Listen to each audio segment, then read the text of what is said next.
नमस्कार। मैं वीके शास्त्री अपने चैनल के माध्यम से आप सभी दर्शकों का बहुत बहुत स्वागत करता हूं। 18 अगस्त 2023 बाद दोपहर 4:12 पर पराक्रम, साहस, शौर्य और ऊर्जा के कारक ग्रहों के सेनापति मंगल राशि परिवर्तन करेंगे और अपने परम मित्र सूर्य की राशि सिंह राशि को छोड़कर अपने शत्रु बुध की राशि कन्या राशि में गोचर करेंगे और 3 अक्टूबर तक मंगल का गोचर अपनी शत्रु राशि में ही रहेगा। कन्या राशि में गोचर करते हुए मंगल का गुरु, शनि और राहु से षडाष्टक योग भी बनेगा, जो ज्योतिष शास्त्र में एक खराब योग माना गया है। तो शत्रु राशि में गोचर करते हुए और षडाष्टक योग बनाते हुए मंगल किस प्रकार का फल प्रदान करेंगे मीन राशि के जातकों को, इसी का विश्लेषण करेंगे इस वीडियो में। ये विश्लेषण आपकी चंद्र राशि के आधार पर किया जा रहा है और वीडियो के अंत में मैं आपको मंगल के उपाय भी बताऊंगा। तो ये है मीन राशि के जातकों की कुंडली। 18 अगस्त को मंगल का गोचर कुंडली के सप्तम भाव में कन्या राशि में होगा। देवगुरु बृहस्पति का गोचर धन के भाव में है। लग्न के स्वामी हैं देवगुरु बृहस्पति। लग्न के स्वामी का धन के भाव में गोचर करना धन की दृष्टि से तो बहुत ही अच्छा है। और शनि अपनी ही राशि में 12वें भाव में गोचर कर रहे हैं, तो विदेश की दृष्टि से भी बहुत अच्छा है और विदेशों से धन प्राप्ति करने का तो बहुत अच्छा योग बन रहा है। लेकिन पिछले 5 महीने से मंगल का गोचर जो है वो बहुत अच्छा नहीं रहा होगा आपके लिए।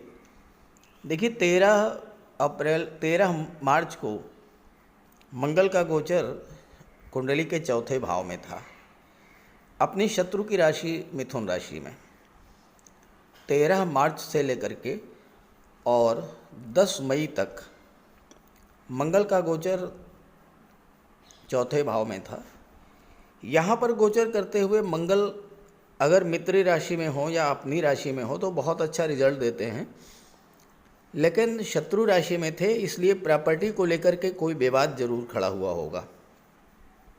और इसके अलावा घर का माहौल भी ख़राब हुआ होगा। बिला वजह के तनाव, कलह, लड़ाई झगड़े और माता के स्वास्थ्य में भी कमी देखने को मिली होगी।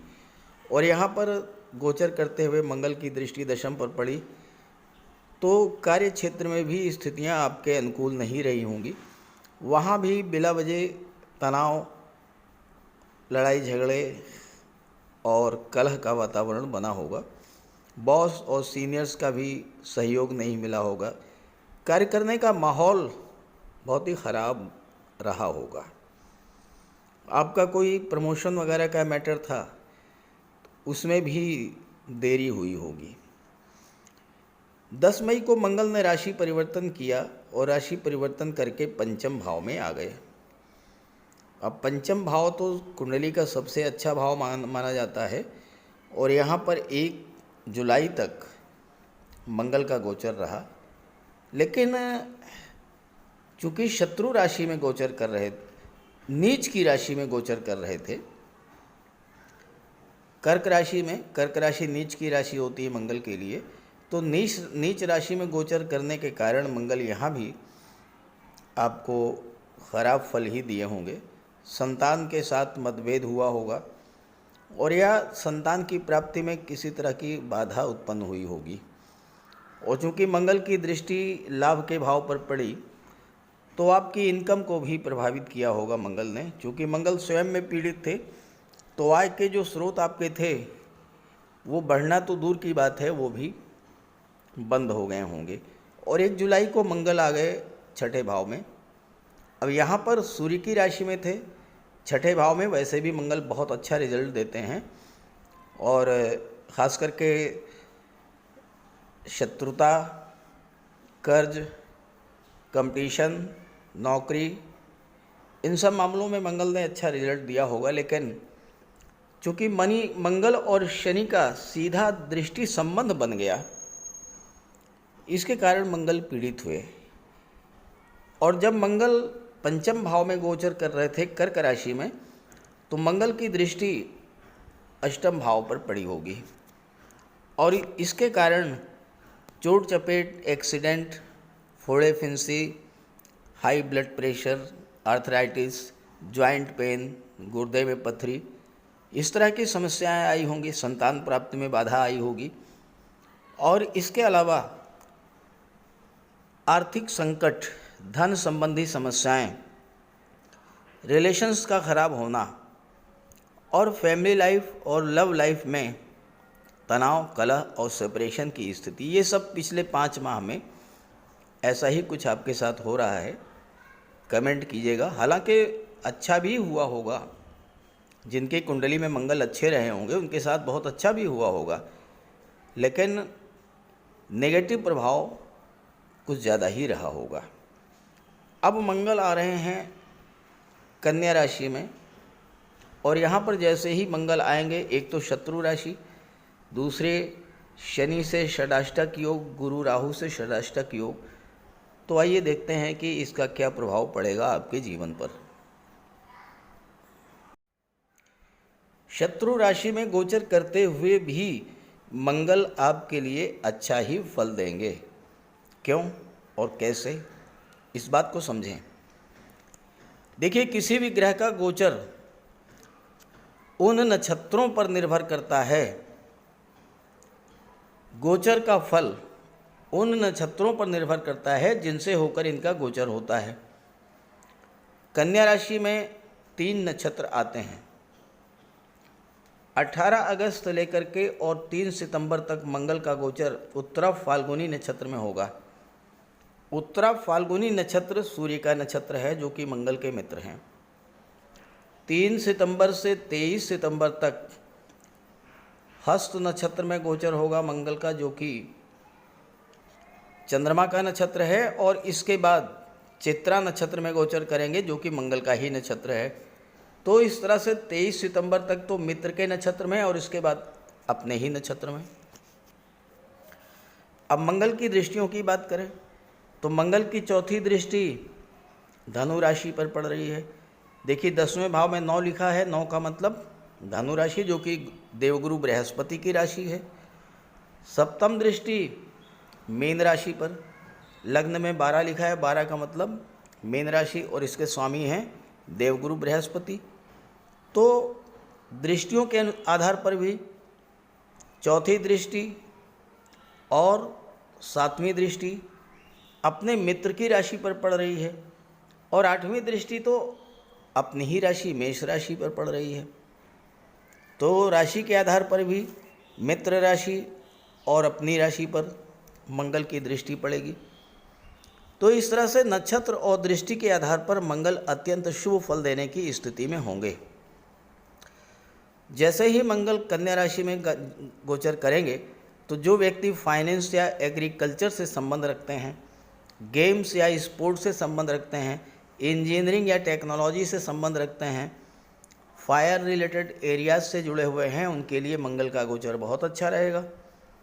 इसके अलावा जो लोग राजनीति से जुड़े हैं, जो बड़ी बड़ी फैक्ट्रियां चलाते हैं, जो कोयला, तंबाकू, टाइल्स और मार्बल के काम से जुड़े हुए हैं, उनके लिए भी बहुत अच्छा रहेगा। और जो लोग मेडिकल और सर्जरी या डिफेंस सर्विसेज या पुलिस विभाग से जुड़े हैं, उनके लिए भी मंगल का ये गोचर बहुत अच्छा रहेगा।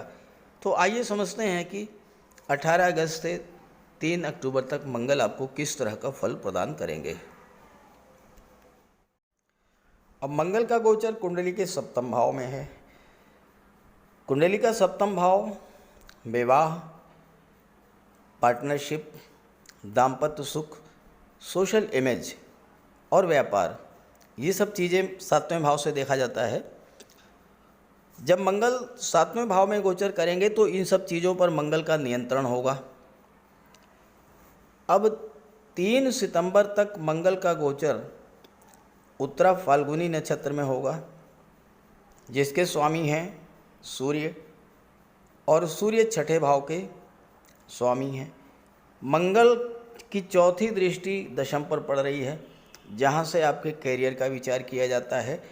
तो छठे भाव का सीधा संबंध बन गया दशम भाव से, यानी आपका कैरियर जो है वो या तो नौकरी के क्षेत्र में बनेगा या फिर सर्विस सेक्टर के क्षेत्र में बनेगा। अगर आप प्रतियोगी परीक्षाओं की तैयारी कर रहे हैं तो आपको सफलता का प्रबल योग बनेगा, क्योंकि मंगल केंद्र के भाव में गोचर कर रहे हैं। और दूसरी बात, मंगल भाग्य भाव के भी स्वामी हैं, तो इस समय मंगल के प्रभाव से आपका भाग्य आपका साथ देगा। और अगर आप मंगल से संबंधित क्षेत्रों में सरकारी नौकरी का प्रयास कर रहे हैं, सफलता मिलेगी। डिफेंस सर्विसेज में, मेडिकल के क्षेत्र में, आर्मी एयरफोर्स के क्षेत्र में, पैरा मिलिट्री क्षेत्र में, पैरा मेडिकल के क्षेत्र में, या इंजीनियरिंग और टेक्नोलॉजी के क्षेत्र में। और छठे के स्वामी हैं सूर्य, तो आपको शासन प्रशासन, आईएएस आईपीएस, सिविल सर्विसेज के क्षेत्र में भी सफलता मिलने का प्रबल योग बनेगा, क्योंकि इस समय इस पूरे गोचर काल में भाग्य आपका पूरी तरह से साथ देगा। और दूसरी बात, छठा भाव जो होता है वो कर्ज का होता है। मंगल के प्रभाव से और सूर्य के प्रभाव से आप पर अगर कोई पुराना कर्ज है, आप उसको चुकाने की स्थिति में होंगे और धीरे धीरे आपका कर्ज जो है वो उतर जाएगा। मंगल मेल प्लेनेट हैं, सप्तम में गोचर कर रहे हैं, आपके अंदर प्रेम और ऊर्जा का संचार करेंगे, जो कि किसी भी विवाह संबंध को सफल बनाने के लिए आवश्यक है। तो इस समय आपके दाम्पत्य जीवन में भी खुशियाँ लौटेंगी और मंगल की दृष्टि आपके लग्न भाव पर पड़ेगी, तो आपके व्यक्तित्व में भी एक बहुत बड़ा परिवर्तन देखने को मिलेगा। डर, भय, आलस्य ये सब दूर होगा और आप एक नई ऊर्जा के साथ कार्य क्षेत्र और दाम्पत्य जीवन में एक नई शुरुआत करेंगे। और अगर आप महिला हैं तो आपका विवाह किसी ऐसे व्यक्ति से हो सकता है जो कि देश की सैन्य सेवाओं में या पुलिस विभाग में या इंजीनियरिंग और टेक्नोलॉजी के क्षेत्र में कार्यरत है।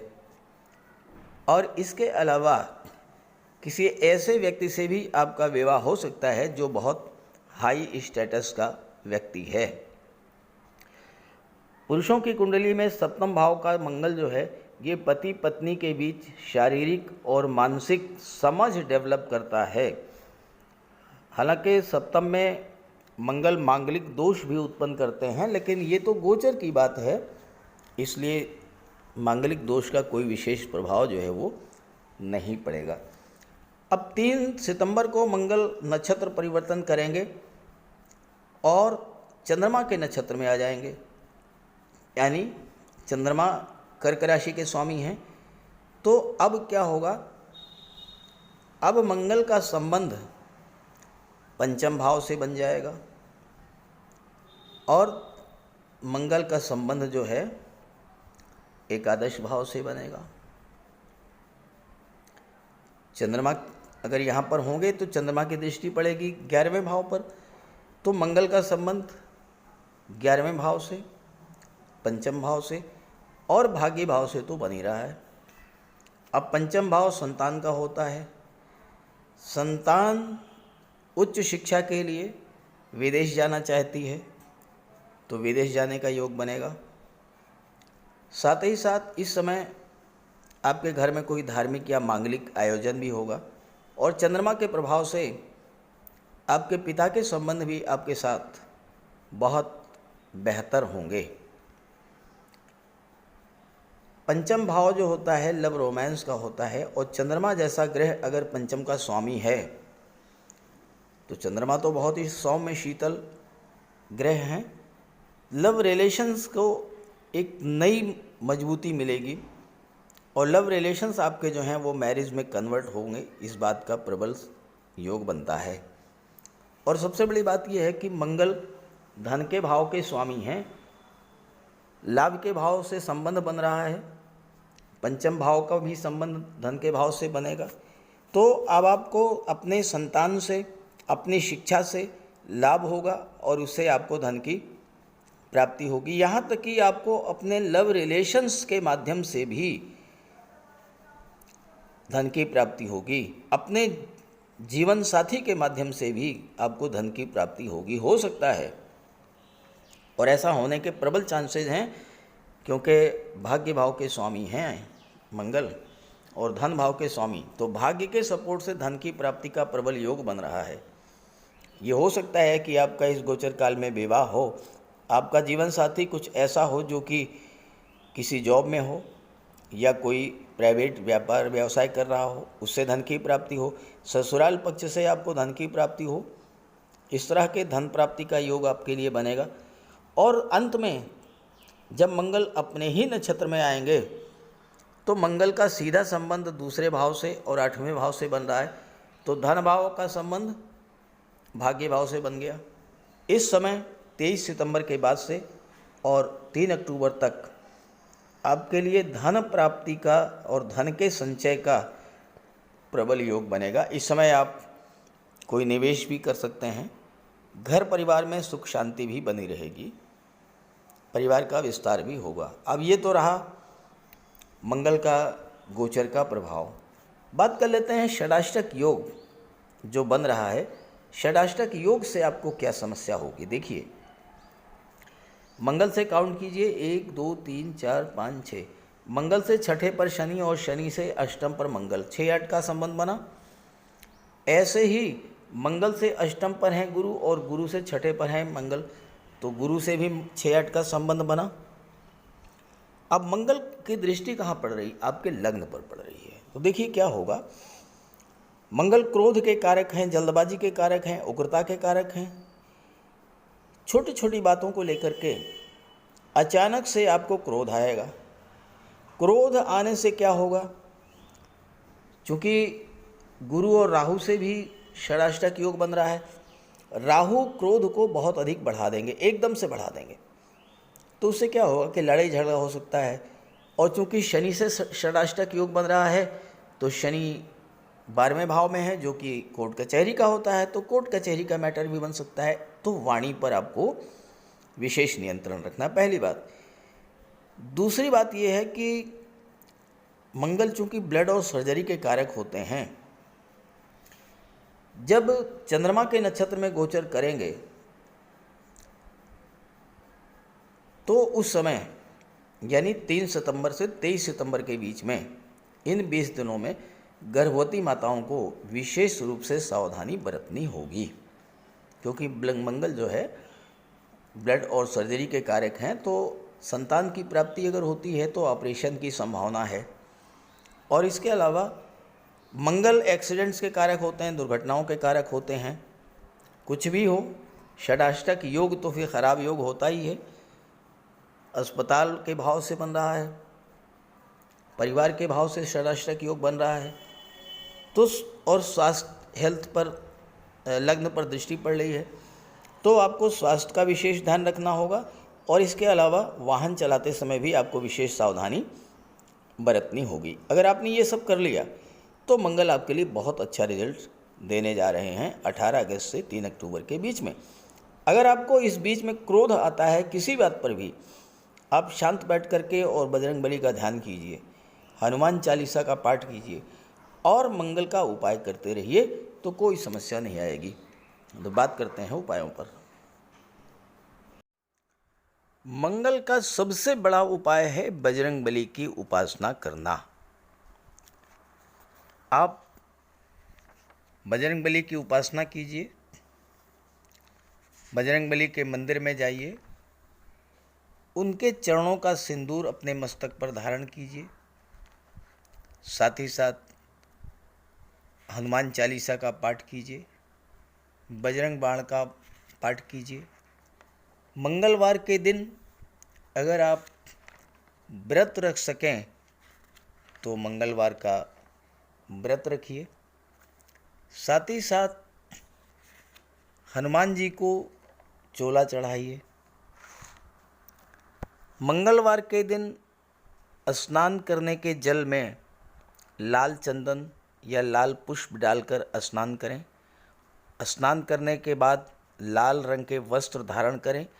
अगर नहीं कर सकते हैं लाल रंग के वस्त्र धारण, तो कम से कम एक लाल रुमाल अपनी जेब में ज़रूर रखें। मंगलवार के दिन मंदिर में जाएं, बजरंगबली के लड्डू का भोग लगाएं और गरीबों में बांट दें। घर की दक्षिण पश्चिम दीवार पर उड़ते हुए हनुमान जी का चित्र लगाएं। साथ ही साथ गरीबों में लाल वस्त्र, मसूर, गुड़, लाल चंदन, मिठाई, लड्डू, बताशे, रेवड़ी ये सब बांटिए। मस्तक पर लाल चंदन का टीका लगाएं या हनुमान जी के चरणों का सिंदूर लगाएं। मंगलवार के दिन बंदरों को गुड़ और चना खिलाएं। बहते हुए जल में लाल पुष्प, तिल या गुड़ प्रवाहित करें और जेब में एक तांबे का सिक्का रखें।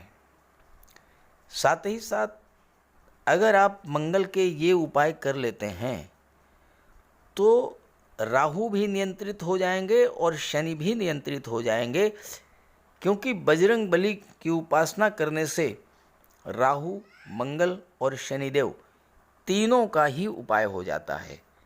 इसके अलावा एक चांदी की छोटी सी ठोस गोली चाहे आप जेब में रखें या चेन में पहन लें या ब्रेसलेट में लगा लें। अपने बैग में मोरपंख रखें और घर में भी मोरपंख लगा लें। मेन डोर पर, कार्यस्थल पर भी मोरपंख रखें, तो इससे राहु आपको परेशान नहीं कर पाएंगे। तो ये सब उपाय बहुत आसान हैं। सुंदरकांड का पाठ कीजिए, बजरंग बाण का पाठ कीजिए, हनुमान चालीसा का पाठ कीजिए। ऐसा कोई उपाय नहीं है जो आप नहीं कर सकते, और आप इन उपायों को कीजिए, फिर देखिए आपको कितना बड़ा लाभ मिलता है। नमस्कार।